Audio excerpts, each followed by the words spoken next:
नमस्कार बालमित्र हो. आज आपण संकलित मूल्यमापन म्हणजेच द्वितीय सत्र परीक्षा 2025-26 इयत्ता 7वी विषय हिंदी हा पेपर आज आपण पाहणार आहोत.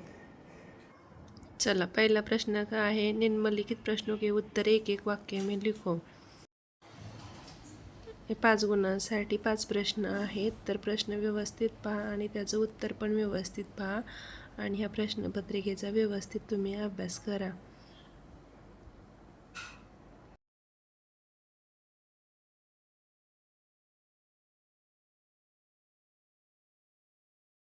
त्यातीलच ब क्वेश्चन आहे, निम्नलिखित वाक्यों में कोष्टक में दिए गए उचित शब्द युग्म में लिखो.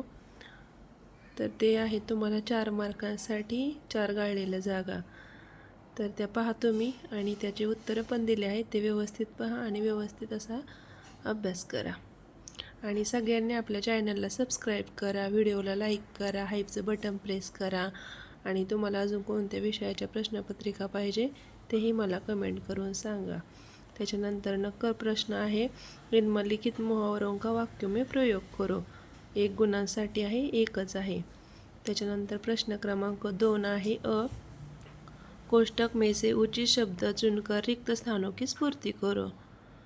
ते आहे 4 गुणांसाठी 4 प्रश्न. तर ते व्यवस्थित पहा आणि व्यवस्थित असा अभ्यास करा. प्रश्न दुसऱ्यातलं ब आहे, नीचे लिखे वाक्य किसने किससे कहा आहे. तर ते आहेत 4 गुणांसाठी 4 आहेत. तर ते व्यवस्थित पहा आणि व्यवस्थित तुम्ही त्याचा अभ्यास करा. आणि त्यातीलच प्रश्न दुसऱ्यातच क आहे, निम्नलिखित कारणों को अपने वाक्यों में प्रयोग करायचा आहे. ते हा प्रश्न तुम्ही त्याचं उत्तर. त्याच्यानंतर पुढचा प्रश्न आहे, प्रश्न क्रमांक 3, निम्नलिखित शब्दों के समानार्थी शब्द लिखो. 3 आहे समानार्थी शब्द 2 गुणांसाठी. त्यातलं पहिला आहे दुनिया, संसार. दुसरा आहे आदेश, आशा. आणि तिसरा आहे कुसुम, फूल किंवा पुष्प. त्यातील दुसरा आहे निम्नलिखित शब्दों के विरुद्धार्थी शब्द लिखो. 2 मार्कांसाठी 3 आहेत.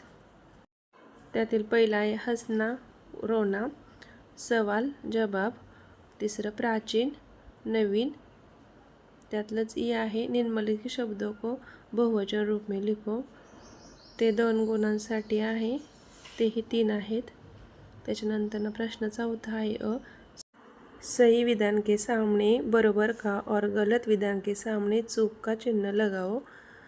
4 गुणांसाठी आहेत 4 प्रश्न, ते तुम्हाला लिहायचे आहेत. त्याच्यानंतर पुढचा प्रश्न काय आहे ते पाहू. तोपर्यंत तुम्ही चॅनलला सगळ्यांनी सबस्क्राईब करून घ्या. तुम्ही चॅनलला सबस्क्राईबच करत नाहीत, करा बरं फटाफट सबस्क्राईब. त्याच्यानंतर त्यातला आहे, निम्नलिखित शब्दों का लिंग पहन कर लिखो.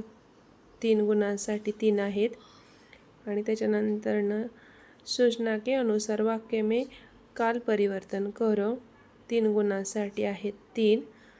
त्याच्यानंतर अपने देश के राष्ट्रीय प्रतीकों के नाम बताओ. त्यातलं पहिलं आहे राष्ट्रीय ध्वज, तिरंगा. राष्ट्रीय खेल, हॉकी. तिसरा आहे राष्ट्रीय गान, जन गण मन. चौथा आहे राष्ट्रीय पक्षी, मोर. त्याच्यानंतर प्रश्न चौथा आहे, निम्नलिखित शब्दों के अपने वाक्य में प्रयोग करो. 4 मार्कांसाठी 4 प्रश्न आहेत. त्याच्यानंतर निम्नलिखित वाक्य के सामने उनका प्रकार लिहायचा आहे. त्याच्यानंतर ब आहे, निम्नलिखित गद्यांश का हिंदी में अनुवाद कीजिए. प्रश्नपत्रिका व्यवस्थित बघा आणि व्यवस्थित तिचा अभ्यास करा. पेपरसाठी तुम्हाला अशाच पद्धतीची प्रश्नपत्रिका राहणार आहे. तर तुम्ही हिचाच व्यवस्थित असा अभ्यास करा, पेपर छान लिहा आणि व्हिडिओ शेवटपर्यंत पहा.